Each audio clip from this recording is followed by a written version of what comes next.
Bismillahirrahmanirrahim. Assalamualaikum warahmatullahi wabarakatuh.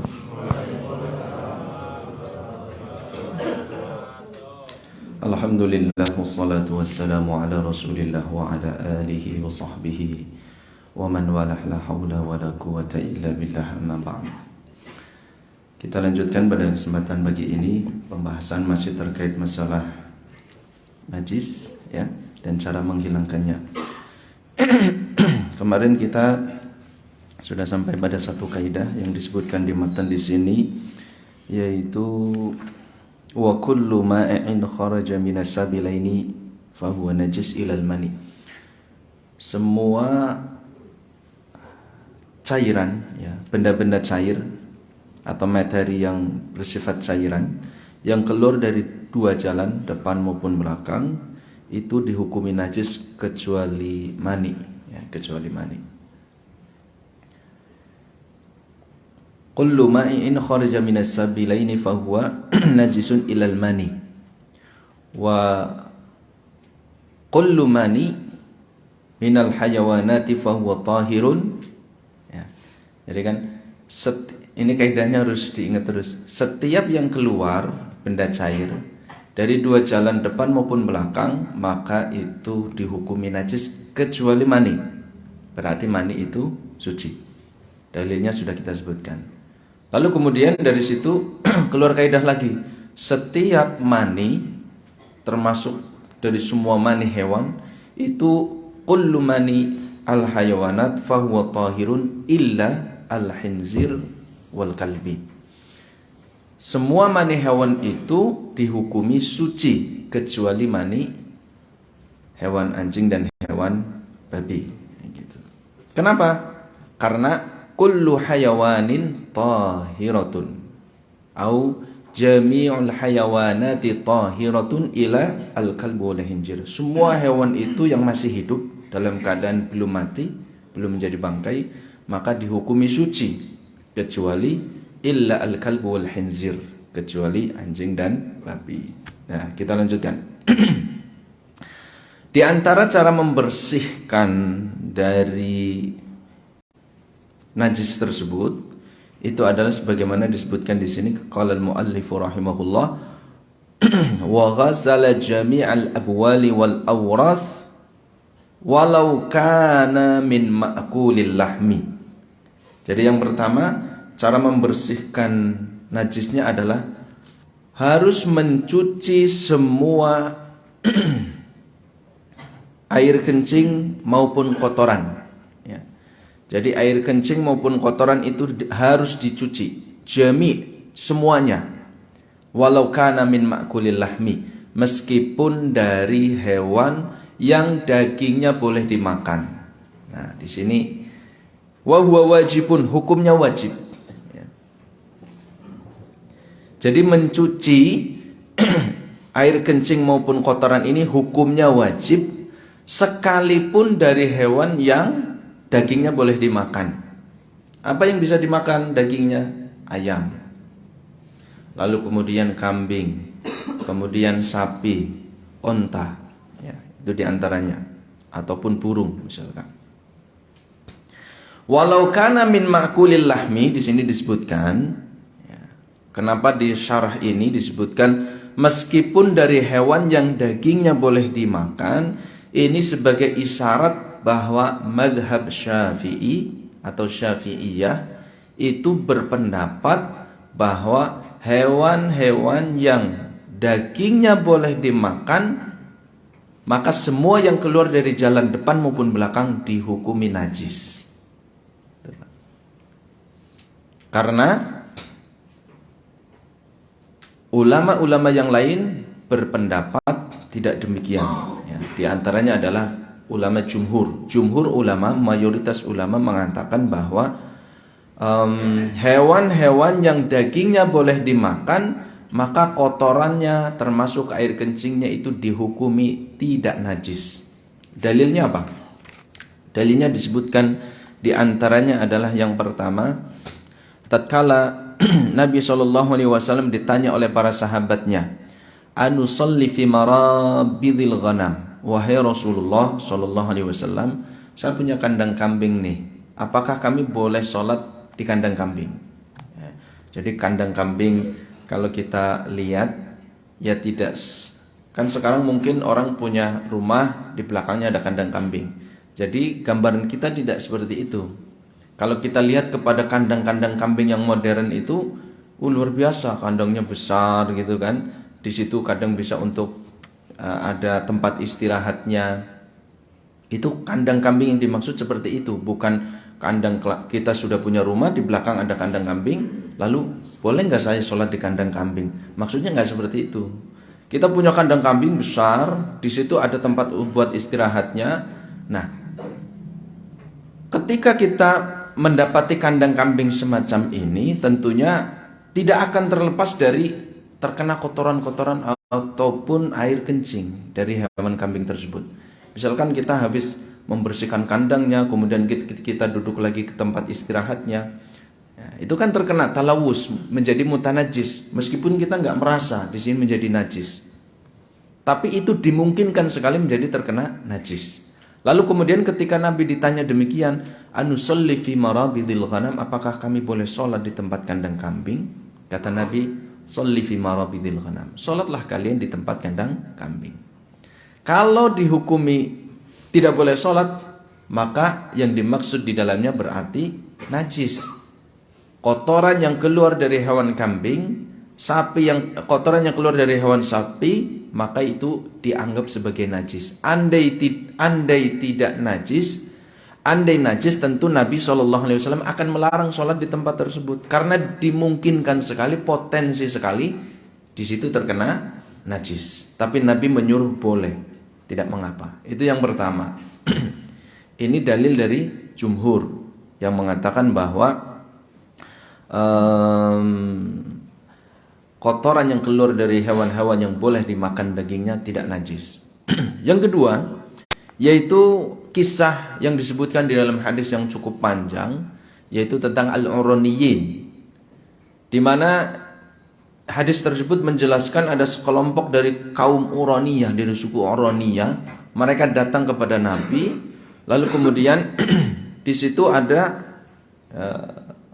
semacam kandang sapi, lalu kemudian sapi tersebut adalah sapi sedekah yang diurus oleh para sahabat yang lain. Nah, ini tamu dari suku Uraniyah, bukan hanya 1-2 orang, cukup banyak. Kemudian di antara mereka ada yang sakit.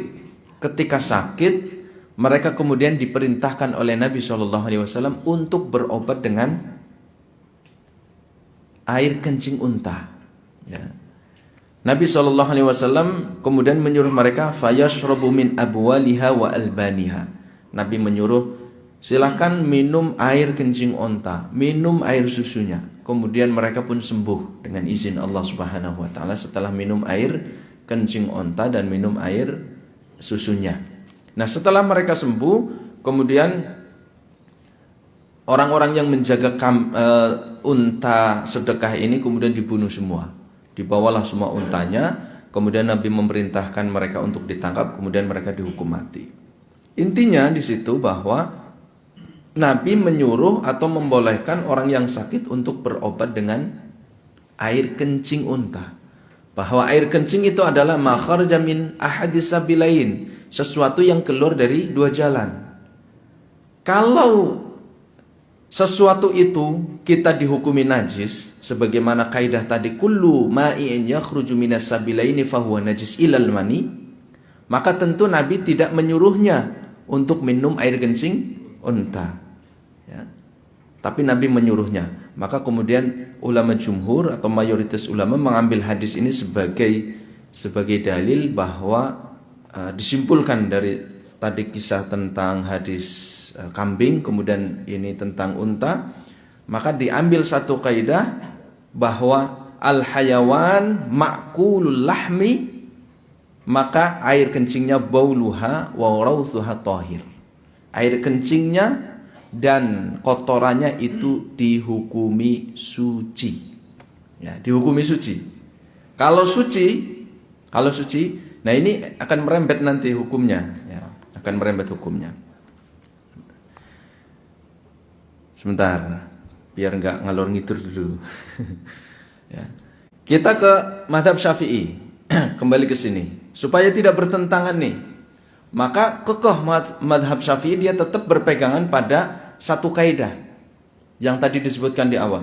Seluruh cairan yang keluar dari dua jalan itu dihukumi najis kecuali mani.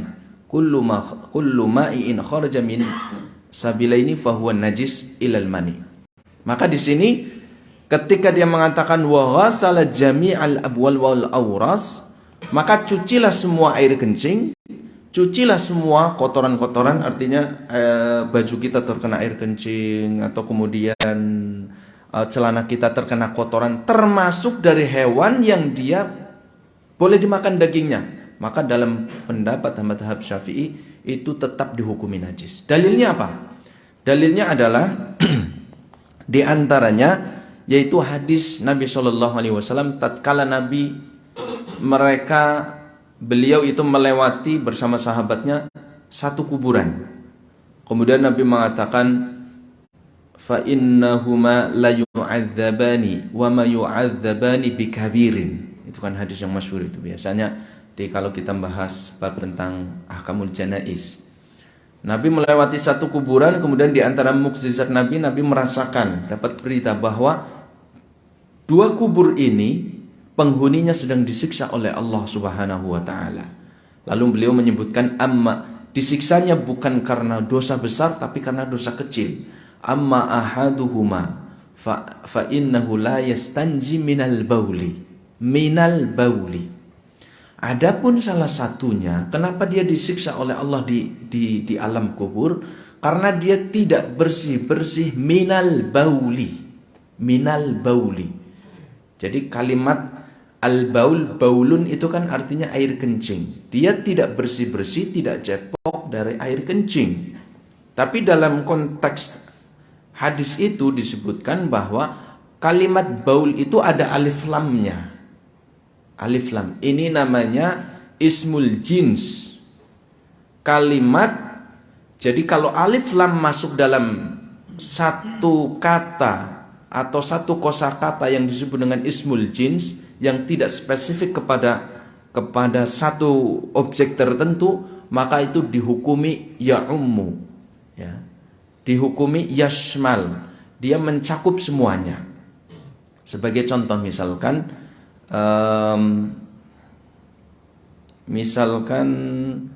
manusia, al-insu, manusia, ketika insun al-insu, maka ketika muncul alif lam di situ ditambahkan alif lam, manusia, ya semua manusia, baik kaya miskin, besar kecil, dia pemimpin atau rakyat biasa. Maka ketika disebutkan al-baulu, air kencing, maka semua jenis air kencing. Hewan mengeluarkan air kencing enggak? Hewan kencing gitu. Maka masuk dalam konteks ini menurut ulama-ulama Syafi'iyah. Jadi kata beliau, para ulama Syafi'iyah itu mengatakan ketika seorang manusia yang dikatakan oleh Allah Subhanahu wa taala walaqad karamna bani Adam, kami telah muliakan manusia, anak keturunan Adam. Jadi manusia itu dimuliakan oleh Allah Subhanahu wa taala sebagai hamba Allah Subhanahu wa taala. Maka kalau manusia saja yang posisinya sebagai hamba yang mulia, air kencingnya saja dihukumi najis, famim babil aula, maka lebih layak lagi hewan-hewan yang dia tidak dimuliakan, tidak semulia kedudukannya sebagaimana manusia, lebih lagi untuk bahwa air kencingnya dihukumi najis. Ini namanya kias, analogi. Saya ulangi, ya. Analoginya demikian. Di kalimat hadis tersebut ada tambahan alif lam. Kalau alif lam masuk kepada ismul jins, maka itu menunjukkan bahwa kata tersebut mencakup semuanya, termasuk air kencing manusia, air kencing hewan, air kencing yang bisa dimakan dagingnya atau tidak. Semua hewan termasuk semua manusia. Kemudian ketika Allah Subhanahu wa taala memuliakan manusia, maka para ulama menyimpulkan manusia saja yang dimuliakan oleh Allah air kencingnya dihukumi najis, maka lebih layak lagi binatang maupun hewan yang tidak dimuliakan kedudukannya oleh Allah untuk dihukumi lebih najis. Artinya air kencingnya itu dihukumi najis, lebih layak untuk dihukumi najis. Sehingga dari sini mereka berkesimpulan bahwa al-baul fa innahu la yastanji minal baul, semua yang keluar dari jalan depan maupun belakang, baik hewan tersebut dagingnya bisa dimakan atau tidak, maka semuanya dihukumi najis berdasarkan hadis tersebut. Lalu kemudian hadis yang lainnya, hadis yang lainnya diantaranya adalah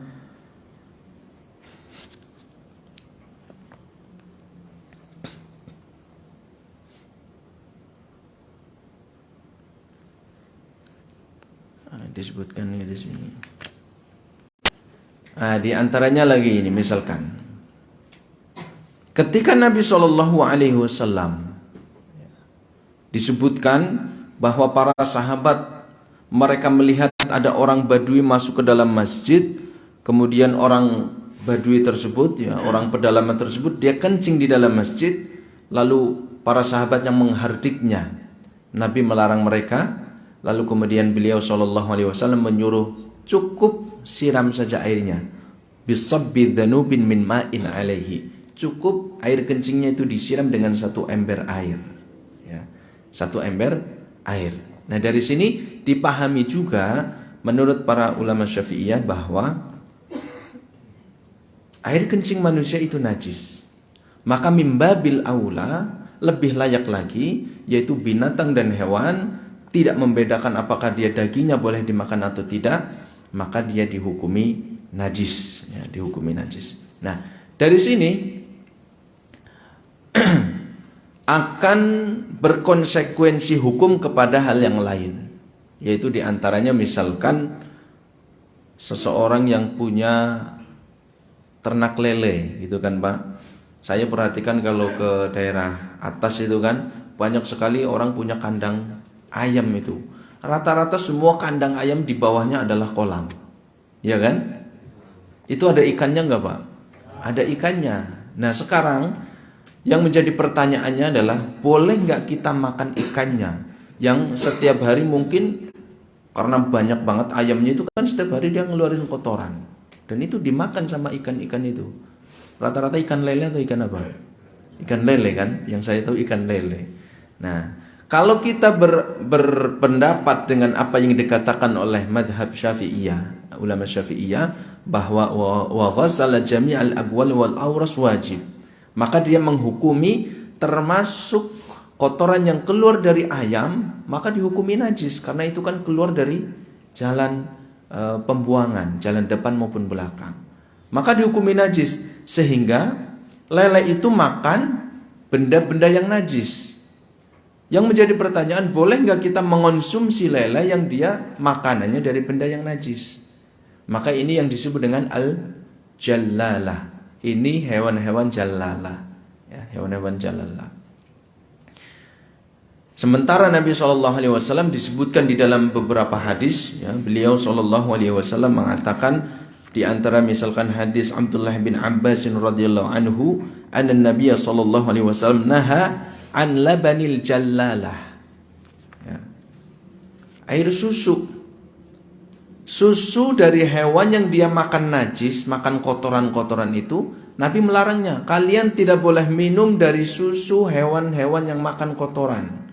Padahal susu itu kan sesuatu yang terproduksi, yang sudah tersaring sedemikian rupa, tapi hukumnya dilarang oleh Nabi. Ketika dilarang maksudnya adalah haram. Lalu kemudian di riwayat yang lain dari Abdullah bin Umar, naha Rasulullah SAW an aklil jalalati wa albaniha. Nabi melarang untuk makan daging jalalah, daging dari hewan-hewan yang makan kotoran. Dagingnya, lele kan berdaging itu dilarang oleh Nabi SAW. Kemudian di dalam riwayat An-Nasa'i dari Abdullah bin Amr, anna Rasulullah SAW naha yauma Khaybar. Pada masa Khaybar, Nabi SAW melarang an luhumil khumuril ahliyah, melarang dari makan hewan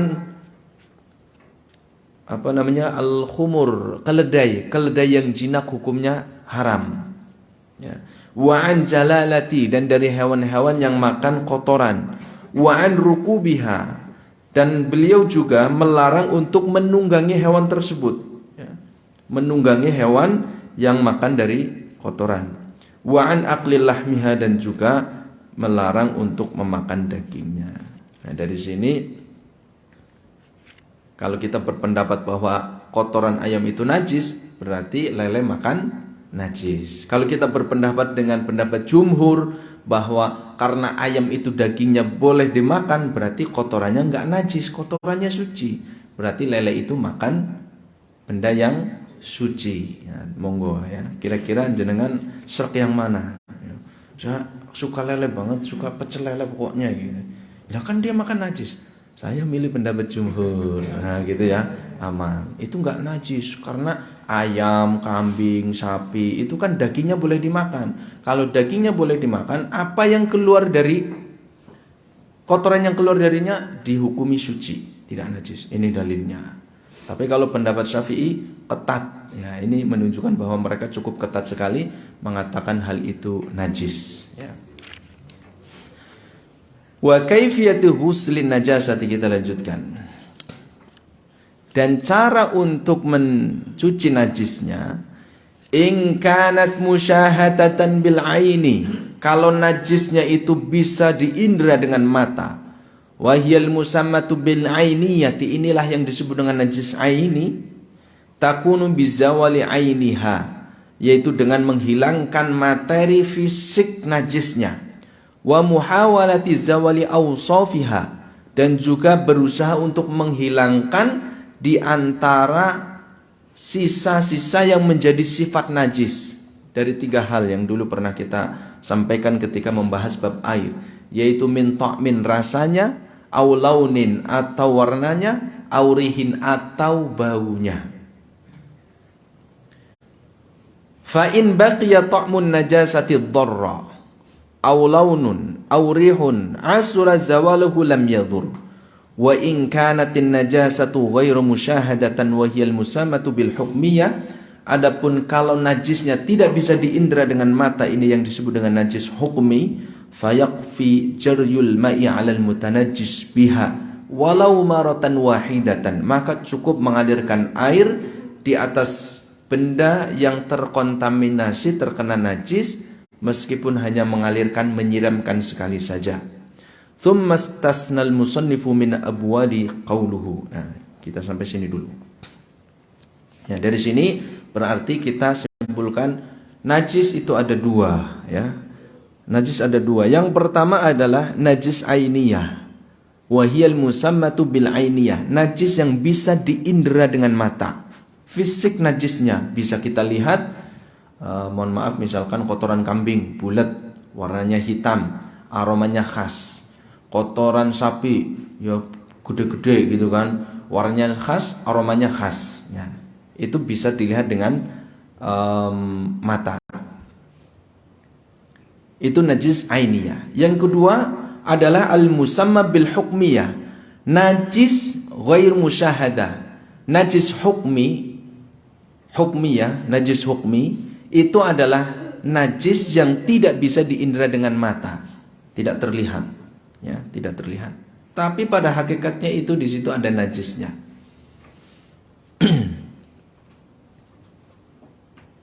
Baik, terkait najis ainiyah yang bisa diindra dengan mata, maka cara menghilangkannya adalah dengan mencucinya sampai betul-betul bersih, dicuci. Dicuci berarti kan menggunakan media air. Ya, sampai zawalu ainiha, fisik najisnya itu hilang. Misalkan, mohon maaf, karena ini Syafi'iyah berpendapat seluruh kotoran dari hewan itu najis.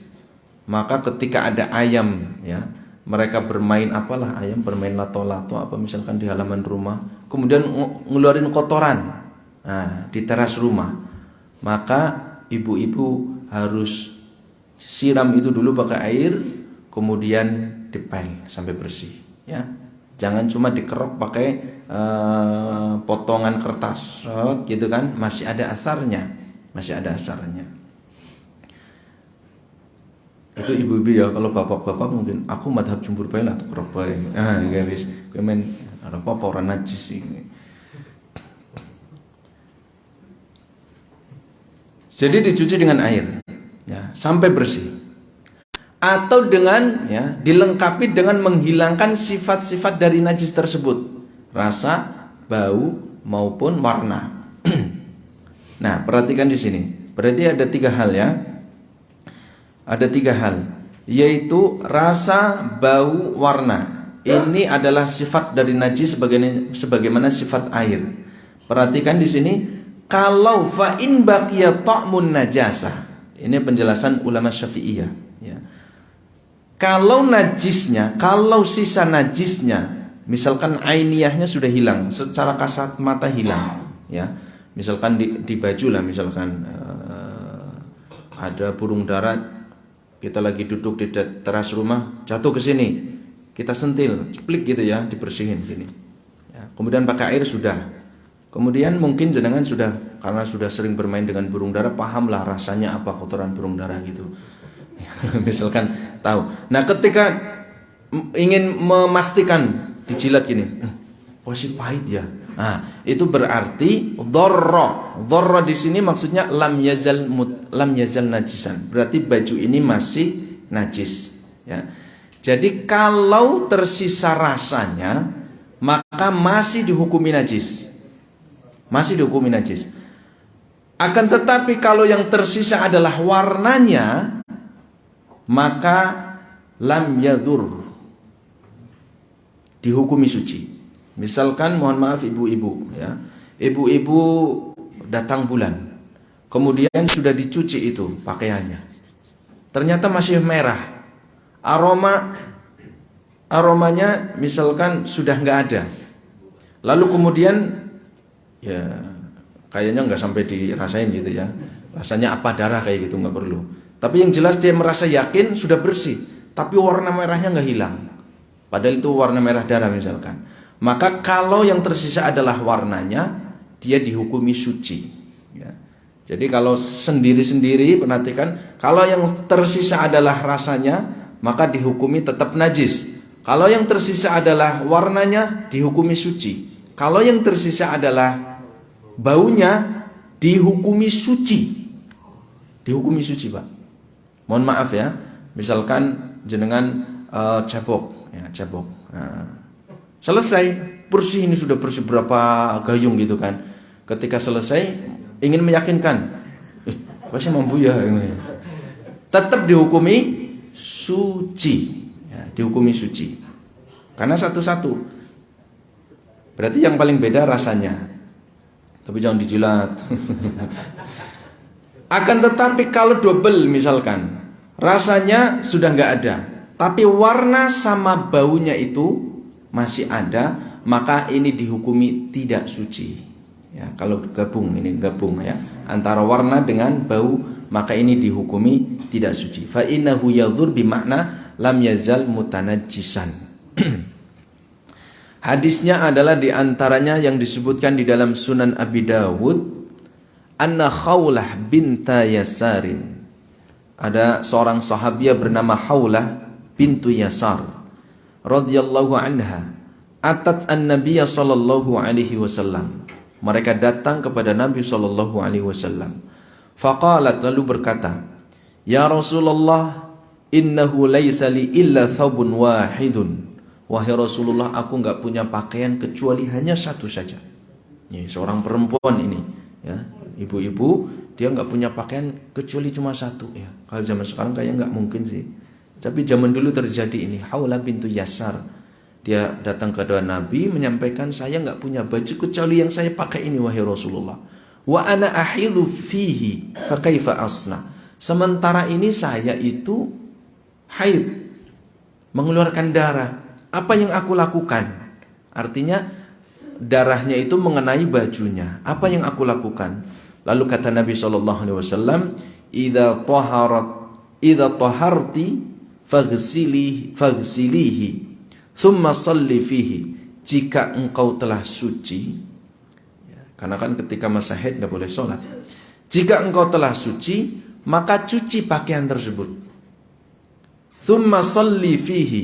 Kemudian baru sholat menggunakan pakaian tersebut. Ya, jadi tapi nunggu dijemur dulu ini di sini. Faghsilihi, cuci pakaiannya, kemudian setelah kering dipakai pakaian tersebut, sholli fihi, dan sholatlah menggunakan pakaian tersebut. Faqalat, lalu Khawlah bertanya, fa illam yakhrujid dam, bagaimana kalau darahnya enggak hilang? Kata Nabi SAW, yakfika ghuslud dammi wala yadurruka atharuhu. Cukup engkau mencuci, ya, mencuci darahnya, dan bekasnya itu tidak akan mempengaruhi terhadap dirimu. Ya, jadi ini bekas-bekasnya, sehingga kemudian ditafsir oleh para ulama Syafi'iyah. Jadi bekas darah di situ kan berarti di sini wala yadurruka atharuhu. Menurut pendapat ulama Syafi'iyah, kalau ditafsir, kalau yang tersisa adalah rasanya, maka itu tetap najis. Kalau yang tersisa adalah baunya, dia dihukumi suci. Kalau yang tersisa adalah kemudian warnanya, dihukumi suci. Kalau dua-duanya, maka dihukumi najis.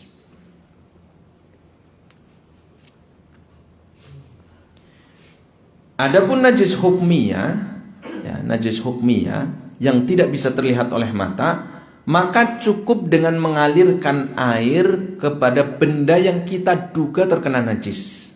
Ya, terkena najis. Cukup dengan mengalirkan air saja, walau marratan wahidatan. Walau marratan wahidatan. Ya. Misalkan apa Pak? Najis hukmiyah. Ya. Misalkan lalat lah, lalat itu ya.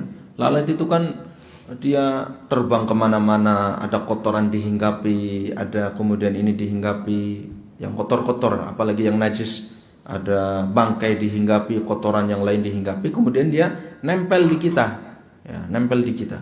Maka kita nggak perlu, wah, mikir anak lalur kok nempel nang lambiku, jurna mikroskop atau teleskop itu, iya karena najis ya, nang sikile, ya kan? Nah, nggak perlu, itu musyahadah bil ain ya, tanpa alat bantu. Jadi cukup kita merasa, ini nggak terlihat, maka cukup disiramkan. Atau misalkan anak-anak buang air, kemudian sudah lama, tapi aromanya masih ada, tapi ainiyahnya sudah nggak ada, tapi masih ada aroma air kencing, cukup disiramkan sekali saja, air siram. Atau misalkan biasanya kucing ya, kucing keliling-keliling di teras rumah, kemudian dia mengeluarkan air kencingnya, maka kalau sudah hilang itu tapi aromanya masih ada, misalkan di sepatu di teras rumah atau ini, cuci sekali saja, dicuci. Ya. Thumma istasna al-musannifu min agwal. Kemudian ada beberapa air kencing yang dikecualikan oleh penulis, yaitu illa baulus sabiyyi alladhi lam ya'kulut ta'ama. Nah, kalau ada anak bayi laki-laki, kemudian dia belum makan tambahan, dia masih murni ASI, maka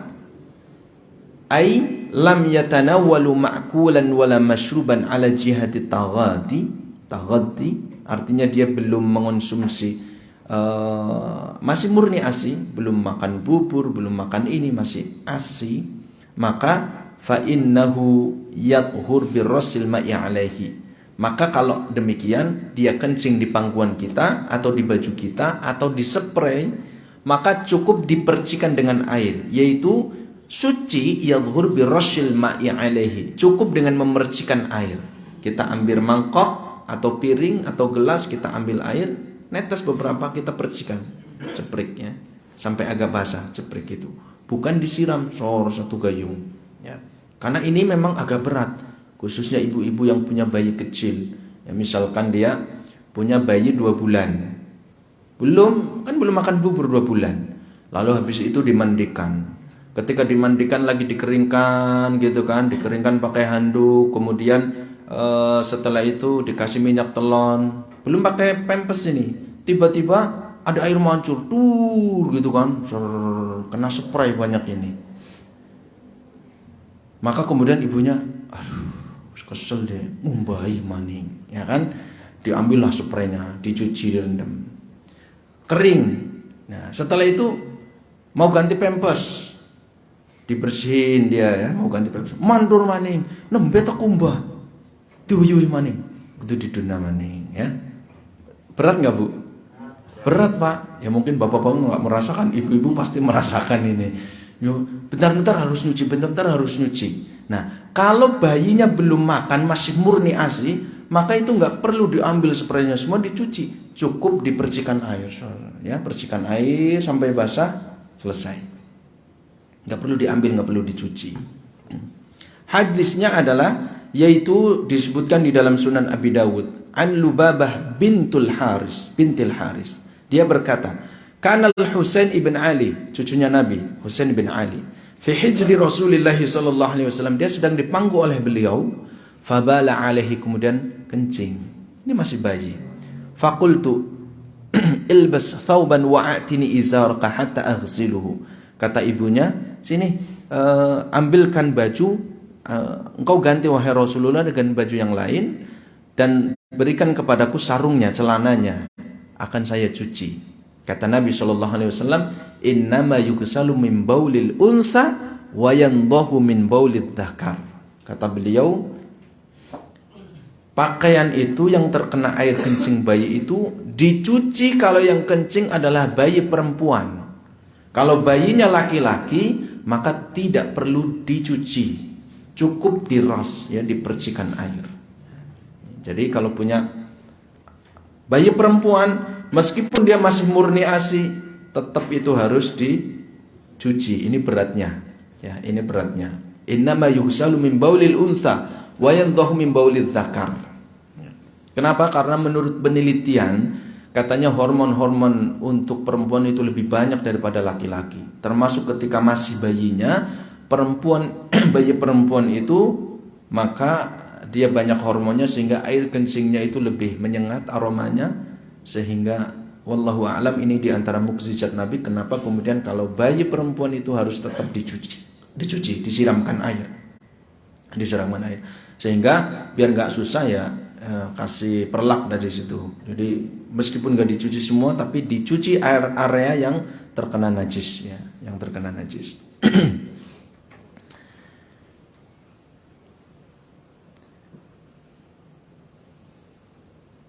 Wa amma idza akala ta'am ala jihad at-taghadiyah fa innahu yajibul ghuslu bila khilaf.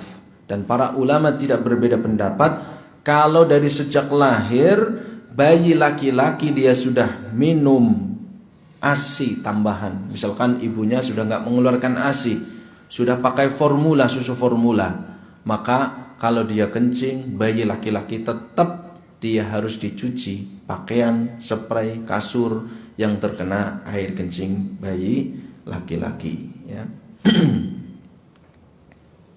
Wala yustaratu fir rasi saylanul ma fa inna aqla as-sabiy ta'am ala jihati taghadi ghusl bi wali qat'an, ya. Wa kharaj bis sabiy as-sabiyatu wal khuntha fatughsalu min bawlihima. Wa yustaratu fi ghusl al-mutanajjis wurudul ma alayhi in kana qalilan fa in kana 'aks lam yadhhur amal ma'ul kathir fala farqa baina kaunul mutanajjis waridan aw mawrudan. Ya, intinya bahwa di sini kalau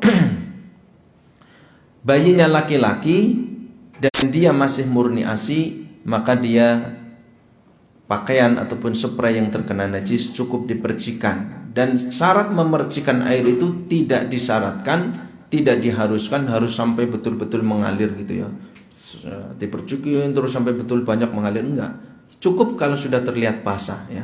Di sini wala yustaratu firrashi saylanul ma'i, untuk memercikan air itu tidak disyaratkan sampai betul-betul air itu mengalir, membanjiri, tidak, tapi cukup membasahi saja. Adapun bayi perempuan, meskipun dia tetap hanya minum ASI, dia harus dicuci kalau mengeluarkan air kencing, ya. Jika bayinya dia adalah sudah minum atau makan bukan dari ASI ibunya dari sejak lahir, maka ketika kencing maka dihukumi najis, dan najisnya itu harus dicuci, bukan cukup diperciki. Hadza wallahu a'lam. Insyaallah kita lanjutkan pada kesempatan yang lain, masih terkait ya, mungkin terakhir pembahasan sekali lagi untuk yang terakhir tentang masalah najis dan bagaimana cara menghilangkannya. Setelah itu kita masuk ke pasal yang berikutnya ya. Jadi mohon ini diperhatikan khususnya ibu-ibu ya, khususnya ibu-ibu yang mereka biasanya mungkin berkaitan dengan bayi, dengan anak kecil, maka perhatikan kalau bayinya sudah 2 tahun, sudah 3 tahun, wah ini sudah lebih ini lagi, harus lebih diperhatikan lagi. Kalau dia buang air kecil, terkena baju kita, terkena di lantai berceceran atau seterusnya, maka perhatikan, karena ini terkait dengan masalah sholat kita, karena kita diwajibkan untuk suci pakaiannya ketika sholat, kalau tidak sah. Wa thiyabaka fatahhir, pakaian kita, badan kita juga harus suci ya, kalau tidak sah. Sehingga perhatikan apa yang ada di sekeliling kita, sajadah kita, pakaian kita, mukenahnya, sarungnya, apakah itu terkena najis atau tidak ya, dari hewan-hewan yang ada di sekitar kita ataupun yang lainnya. Demikian kurang lebihnya mohon maaf. Mudah-mudahan yang sedikit ini bisa dipahami dan kita bisa mengamalkan apa yang telah kita pelajari. Subhanakallahumma wa bihamdika asyhadu an la ilaha illa anta astaghfiruka wa atubu ilaik. Assalamualaikum warahmatullahi wabarakatuh.